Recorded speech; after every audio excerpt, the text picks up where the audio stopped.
রমজান মাসে আপনারা যারা নিজেদের মাদেরকে বিবিদেরকে ইফতারির টাইম পর্যন্ত বেচারিকে এই ইফতার বানানোর উপরে লাগায় রাখে, আলু চপ, পেঁয়াজু, বেগুনি, আইটেমের পর আইটেম 10 আইটেম বানাচ্ছে।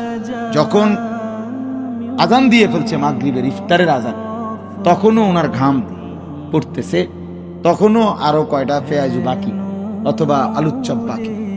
এই মহিলার কি আখিরাত নাই? কথা বলেন না তো। এই বেচারি কি ইফতারের আগে যে দোয়া করা সুন্নাত, তো এই বেটি কখন করবে বলেন? এই মহিলাটা কোন বছর তাহলে দোয়াটা করবে? আপনার কি এই 3 আইটেম ছাড়া ইফতার হইতো না? আলুর চপ, পেঁয়াজু, বেগুনি তিনটাই দরকার প্রতিদিন। কথা বোঝেন নাই? একটা আইটেম কম হলে চলতো না? তো এখান থেকে 10টা মিনিট বাঁচতো না? তো মহিলা ওই 10 মিনিট দোয়া করতো।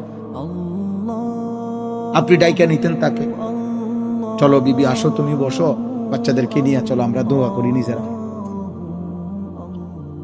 রাসূলুল্লাহ সাল্লাল্লাহু আলাইহি ওয়াসাল্লাম তো ইফতারের সময়ের আলাদা ফজিলত বলছেন। লিসাইমি ফারহাতান, রোজাদারের 2টা আনন্দ।